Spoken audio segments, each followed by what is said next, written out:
giang pha nát ruanga kalam zina lo thi nak in muter kanun sumwa lung oi na kin akha na du do na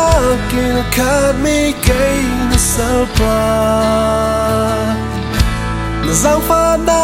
kin akha mi kay na salpa sung loi na ka imang ra itu dot na giang pha na ruanga kalam zina lo kina in muter kanun sumwa lung oi na kila kha tu dot na kila kha mi kay na salpa giang pha na kila kha mi kay na salpa sung loi na ka imang ra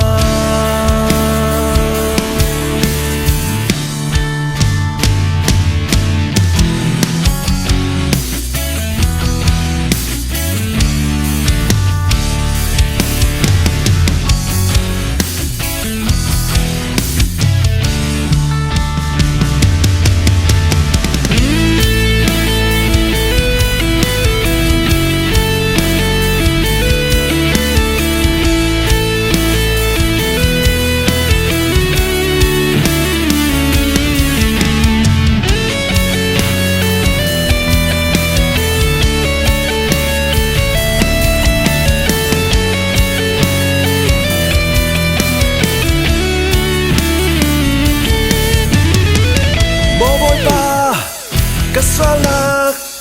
kamonak ngai cham tu ka beu dak ka long pi bo voi pa nang na si bo voi pa